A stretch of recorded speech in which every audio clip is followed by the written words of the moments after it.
సంపద సృష్టించడానికి మార్గం చూపించింది నేనే, అవునా కాదా అని అడుగుతున్నా. ఎప్పుడు 2000 సంవత్సరంలో విజన్ 2020 తయారు చేశానా లేదా అని అడుగుతున్నా. హైదరాబాద్ లో సాధించామా లేదా అని అడుగుతున్నా. ఇప్పుడు నేను 24-29 విజన్ తయారు చేశాను. అభివృద్ధి ఏ విధంగా ఉండాలనో బ్లూ ప్రింట్ రెడీగా ఉంది. జూలైలో రిజల్ట్స్ వస్తానే 5 సంవత్సరాలు యాక్షన్ ప్లాన్ కూడా రెడీగా ఉంది. అమరావతి మన రాజధాని. 3 రాజధానులు లేవు, ఒకే రాజధాని, అమరావతి రాజధాని. మే 13న జరగబోయే సార్వత్రిక ఎన్నికలకు అన్ని ఏర్పాట్లు చేసినట్లు జిల్లా కలెక్టర్ ఎన్నికల అధికారి ఎస్ ఢిల్లీరావు తెలిపారు. మే 13న ఉదయం 7 గంటల నుంచి సాయంత్రం 6 గంటల వరకు పోలింగ్ జరుగుతుందని చెప్పారు. ప్రశాంత వాతావరణంలో సజావుగా ఎన్నికలు జరుగుతాయని సందర్భంగా ఆయన తెలియజేశారు. మే 13న ఏపీలో ఎన్నికలు జరగనున్నాయి. ఇందుకు సంబంధించి ఇప్పటికే అన్ని ఏర్పాట్లు పూర్తి అయ్యాయి. Polling material distribution, mock polling సంబంధించి ఎన్టీఆర్ జిల్లా కలెక్టర్ ఢిల్లీరావు శనివారం మీడియాతో మాట్లాడారు. మే 13న ఉదయం 7 గంటల నుంచి సాయంత్రం 6 గంటల వరకు పోలింగ్ జరుగుతుందని తెలిపారు. రేపు పోలింగ్ మెటీరియల్ డిస్ట్రిబ్యూషన్ జరుగుతుందని అన్నారు. 459 వాహనాలలో పోలింగ్ మెటీరియల్ పోలింగ్ సిబ్బందితో పోలింగ్ స్టేషన్లకు పంపుతారని చెప్పారు. రేపు మధ్యాహ్నం 3 గంటల 30 నిమిషాలకు పోలింగ్ స్టేషన్లకు మెటీరియల్స్ వెళ్లేలా ప్రణాళిక సిద్ధం చేసినట్లు తెలిపారు. రేపు 12వ తారీఖున 7 నియోజకవర్గాలు ఉన్నాయి. ఈ 7 నియోజకవర్గాల్లో ఆ రెస్పెక్టివ్ నోటిఫైడ్ ప్లేసెస్లో పీఓలు, ఏపీఓలు, ఓపీఓలు, micro observers, videographers and police personnel and drivers, vehicles అంతా అక్కడ రేపు ఉదయం 7:30-8 నుండే అక్కడ మొత్తం అంతా కూడా గ్యాదర్ అయ్యి, సో వాళ్ళ పోలింగ్ స్టేషన్స్, ఇప్పుడు పోలింగ్ పార్టీస్ది ఈరోజు పోలింగ్ స్టేషన్ ఎవరు వెళ్తారన్నది ఈరోజు ర్యాండమైజేషను అబ్జర్వర్ సమక్షంలో చేస్తాము. సో వాళ్ళు చూసుకొని ఆ పోలింగ్ పార్టీని బేస్ చేసుకొని అక్కడ పోలింగ్ పార్టీస్ ఫామ్ అవుతాయి. పోలింగ్ పార్టీస్ ఫామ్ అయ్యి మెటీరియల్ అనేటువంటిది మొత్తం అంతా వాళ్ళకి ఇవ్వడం జరుగుతుంది. ఆ మెటీరియల్ ఇచ్చి అక్కడ ఇచ్చేటువంటి important material, statutory material, EVMs అంతా కూడా ప్రాపర్ ప్లాన్ చేసుకున్నాము. ఎక్కడ మెటీరియల్ అనేటువంటి షార్టేజ్ అనేటువంటిది లేదు. పోలింగ్ కేంద్రంలోనికి సెల్ ఫోన్లను అనుమతించేది లేదని స్పష్టం చేశారు. ఈవీఎంలో బ్లూ బటన్ నొక్కిన తర్వాత ఈవీఎం పైన బిజీ బటన్ ఆగిపోతే ఓటు వేసినట్లని చెప్పారు. ఆ రోజు ఉదయం 5:45 మాక్ పోల్ ప్రారంభమవుతుందని చెప్పారు. పోస్టల్ బ్యాలెట్లను ఇవాళ మార్కింగ్ జరుగుతుందని, ఇతర జిల్లాల పోస్టల్ బ్యాలెట్లు వారికి పంపుతామని తెలిపారు. మరణించినట్లు తప్పుగా నోట్ అయిన వారు ఎవరైనా ఉన్నారా అనేది ఇవాళ ఫైనల్ గా చేసుకుంటామని తెలిపారు. తూర్పు నియోజకవర్గంలో 8 పోలింగ్ స్టేషన్లు కోర్టు ఆదేశాలతో మార్పులు చేశామని అన్నారు. 27 స్ట్రాంగ్ రూమ్లు జిల్లాలో సిద్ధంగా ఉన్నాయని, కౌంటింగ్ కేంద్రం వద్ద కూడా తగిన ఏర్పాట్లు చేశామని కలెక్టర్ ఢిల్లీరావు వెల్లడించారు. మనకి పార్లమెంట్కి సంబంధించినటువంటి కంపార్ట్మెంట్ ఉంటుంది. సెకండ్ కంపార్ట్మెంటు అసెంబ్లీకి సంబంధించినటువంటి కంపార్ట్మెంట్ ఉంటుంది. అది ప్రాపర్గా మా ప్రిసైడింగ్ అధికారులందరికీ కూడా ప్రాపర్ ఓరియంటేషన్ ఇచ్చాం. రేపు ఈవినింగే ఆ ఓటింగ్ కంపార్ట్మెంట్ యొక్క సెటప్ అనేటువంటిది రేపు ఈవినింగే చేసేస్తాం. మేము రేపు ఈవినింగే చేసేస్తాం కాబట్టి ఆ గ్యాప్ అనేటువంటిది లేకుండా ఆ జాగ్రత్త అనేటువంటిది తీసుకుంటాం. సో ఈవీఎంస్ అనేది అయిపోయాక జనరల్గా మనకి ఇప్పుడు నేను ఇందాక చెప్పిన 459 వెహికల్స్ ఏవైతే ఉన్నాయో ఆ వెహికల్స్లో ఒక 3 నియోజకవర్గాలకు సంబంధించినటువంటి డైరెక్ట్గా అదే వెహికల్లో పోల్డ్ వెహికల్స్ అంటే అక్కడ సెక్యూరిటీ ఉంటుంది. దాంతోనే రెస్పెక్టివ్ రిసెప్షన్ సెంటర్కి తీసుకువెళ్ళిపోతారు. వాళ్ళు రిసెప్షన్ సెంటర్ ఆ 3 నియోజకవర్గాలకి మళ్ళీ క్లోజ్డ్ వ్యాన్తో ఇక్కడ తీసుకొస్తాము. అంటే తిరువూరు నుండి కానీ అండ్ జగ్గపేట నుండి కానీ నందిగామ నుండి. ఏపీ అసెంబ్లీ, లోక్సభ ఎన్నికల నేపథ్యంలో ఓటు హక్కు వినియోగించుకునేందుకు ఆ రాష్ట్ర ఓటర్లంతా స్వస్థలాలకు తరలి వెళ్తూ ఉన్నారు. ఉద్యోగ ఉపాధి రీత్యా హైదరాబాద్ లో స్థిరపడిన వారంతా అక్కడికి బయలుదేరుతూ ఉండటంతో రోడ్లన్నీ రద్దీగా మారాయి. సొంత వాహనాలు వెళ్లే వారితో హైదరాబాద్ విజయవాడ హైవేపై భారీగా ట్రాఫిక్ జామ్ అవుతుంది. వారాంతం కావటం, పోలింగ్ కేవలం 2 రోజుల మిగిలి ఉండటంతో శనివారం తెల్లవారుజాము నుంచి హైవేపై భారీ రద్దీ నెలకొంది. ఆయా వాహనాలు విజయవాడ మీదుగా రాజమహేంద్రవరం, విశాఖ వైపు వెళ్తూ ఉన్నాయి. పెద్ద సంఖ్యలో వాహనాలు రోడ్డుపైకి రావడంతో పలుచోట్ల నెమ్మదిగా ముందుకు సాగుతున్నాయి. వారీగా వాహనాలు బారులు తీరాయి.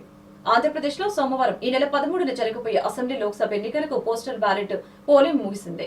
ఎన్నికల విధుల్లో పాల్గొనే సిబ్బంది ముందస్తుగా తమ ఓటు హక్కు వినియోగించుకున్నారు. ఈసారి రాష్ట్ర వ్యాప్తంగా మొత్తం 4.3 లక్షల మంది postal ballot, home voting, essential service కేటగిరీలో ముందస్తుగా ఓటు వేశారని ఏపీ ఎన్నికల సంఘం తెలిపింది.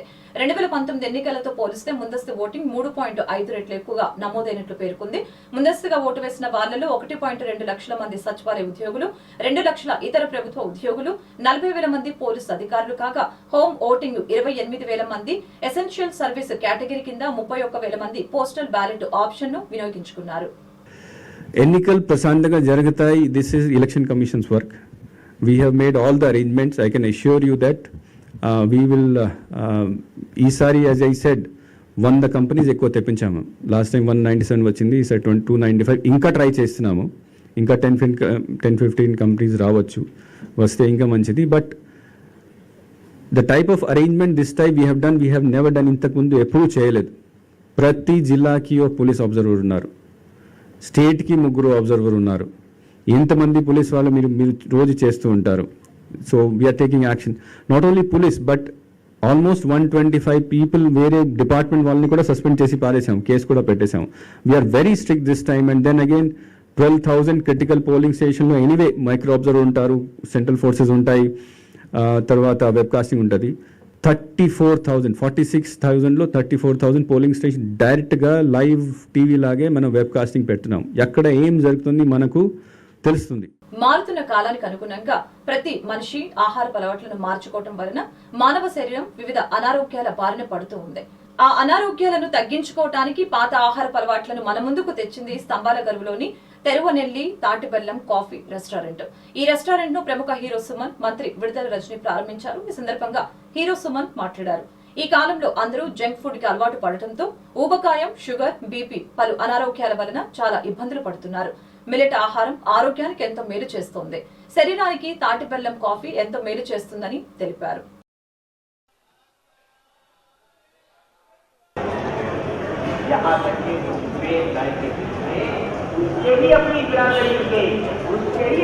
అనుగ్రహ ఫుడ్స్ అని చెప్పి ఓపెనింగ్ అండి.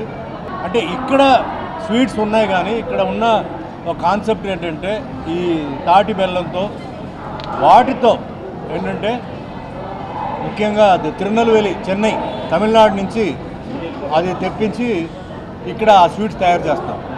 సో దానివల్ల ఏంటంటే అంటే 100% అది షుగర్ లేదు చెప్పనండి, బట్ 90% తాటి బెల్లం తీసుకుంటే షుగర్తో తక్కువతో పాటు వేరే హెల్త్ బెనిఫిట్స్ అన్నీ ఉన్నాయి.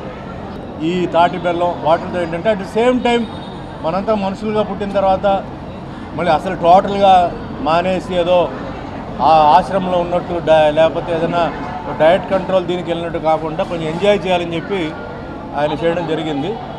సో అందరి ఆశీర్వాదాలతో ఇది మంచి అభివృద్ధి చెందాలి, బాగుండాలి, అందరూ ఆరోగ్యంగా ఉండాలి అనే దృక్పథంతో ఈ అనుగ్రహ ఫుడ్స్ అనే హోటల్ని మనం ఇక్కడ స్థాపించడం జరిగింది.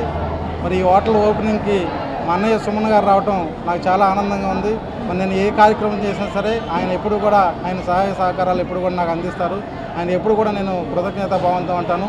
ముఖ్యంగా అలాగే మన ప్రాచీన కాలం నుంచి కూడా చూస్తుంటే గతంలో కూడా అందరూ ఈ మిల్లెట్స్ ఆహారం తీసుకుని ఆరోగ్యంగా ఆనందంగా ఉండేవాళ్ళు.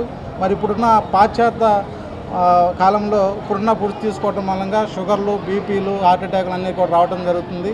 మరి 2023లో కూడా ఈ మిల్లెట్స్ని ఐక్యరాజ్య సమితి కూడా మిల్లెట్స్ ఇయర్గా కూడా స్థాపించడం జరిగింది. అందుకే అందరూ కూడా మిల్లెట్స్ ఆహారం తీసుకుని ఆరోగ్యాన్ని, కొలెస్ట్రాల్ కానీ, బీపీ కానీ, షుగర్లు కానీ లేకుండా కాపాడుకుంటారని ముఖ్య ఉద్దేశంతో దీన్ని మనం స్థాపించడం జరిగింది. కాబట్టి అందరూ కూడా సహాయ సహకారాలు అందించి ఈ యొక్క హోటల్ని మంచిగా నిర్మించడం జరిగింది. కాబట్టి అందరూ కూడా హెల్ప్ చేయాలని కోరుకుంటున్నాం. Thank you.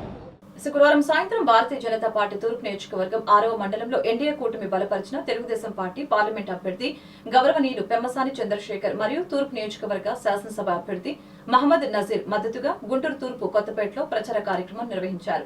ఈ కార్యక్రమంలో ముఖ్య అతిథులుగా భారతీయ జనతా పార్టీ గుంటూరు జిల్లా అధ్యక్షులు గౌరవనీయులు వనమ నరేంద్ర, భారతీయ జనతా పార్టీ తూర్పు నియోజకవర్గ ఇన్ఛార్జి గౌరవనీయులు డాక్టర్ శనికర ఉమాశంకర్ మరియు Bharatiya Janata party state legal cell convener గౌరవనీయులు జూపూడి రంగరాజు ముఖ్య అతిథులుగా పాల్గొన్నారు.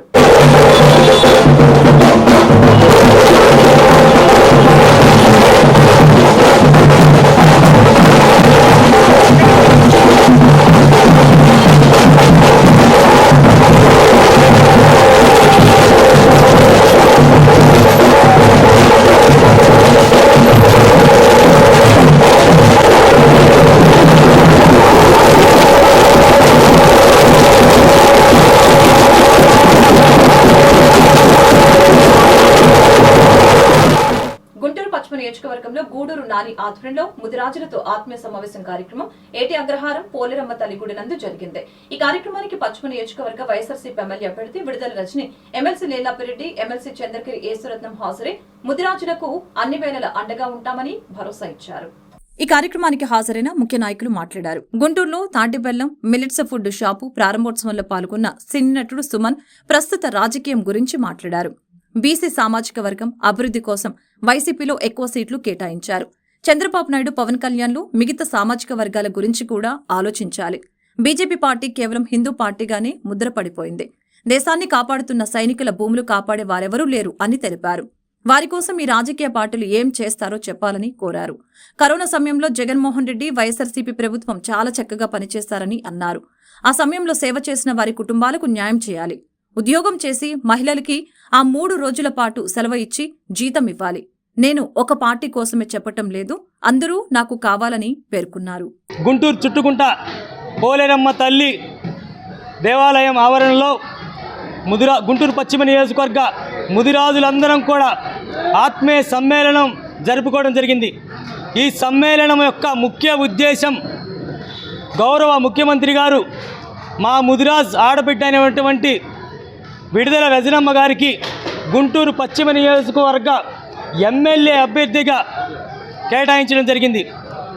దానికి జగన్మోహన్ రెడ్డి గారికి ధన్యవాదాలు తెలుపుకుంటూ, అలాగే ఈ పశ్చిమ నియోజకవర్గ ముదిరాజులు, ఈ రాష్ట్రంలో ఉన్న ముదిరాజులందరూ కూడా పశ్చిమ నియోజకవర్గం నుంచి విడుదల రజనమ్మని అత్యధిక మెజారిటీతో గెలిపించడంలో కీలక పాత్ర పోషించాలని చెప్పి మనందరం ముదిరాజులు మన వంతుగా ప్రతి ఒక్క ఓటు కూడా ఇంకొక పార్టీకి పడకుండా వైసీపీ పార్టీకి ఎమ్మెల్యే అభ్యర్థి అయినటువంటి విడుదల రజనమ్మకు వేయాలని చెప్పి తద్వారా మన ఐకమత్యాన్ని మన ఇంటి ఆడబిడ్డ అయినటువంటి రజనమ్మను గెలిపించుకోవడంలో కీలక పాత్ర పోషించాలని చెప్పి ఈ పశ్చిమ నియోజకవర్గం ముదిరాజులందరినీ కూడా వేడుకోవడం జరిగింది. వార్తలు ముగించే ముందు ముఖ్యాంశాలు మరొకసారి.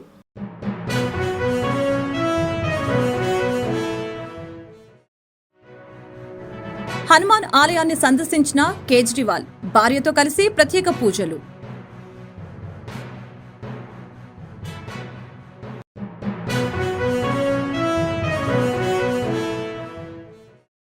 నేటితో ముగిసిన ఎన్నికల ప్రచారం. జనసేనాని పవన్ కళ్యాణ్ పోటీ చేస్తున్న పిఠాపురంలో తన ప్రచారాన్ని ముగించిన సీఎం జగన్.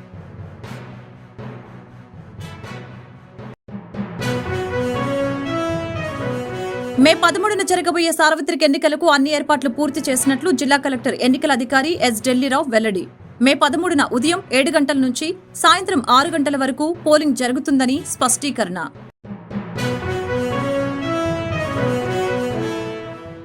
గుంటూరు పశ్చిమ నియోజకవర్గంలో ముదిరాజుల ఆత్మీయ సమావేశం కార్యక్రమంలో పాల్గొన్న వైసీపీ అభ్యర్థి విడుదల రజని, ఎమ్మెల్సీ లీలాపిరెడ్డి, చంద్రగిరి ఏసురత్నం. ఈ వార్తలు ఇంతటితో సమాప్తం. మరొక బిల్టన్లో మళ్ళీ కలుద్దాం. నమస్కారం.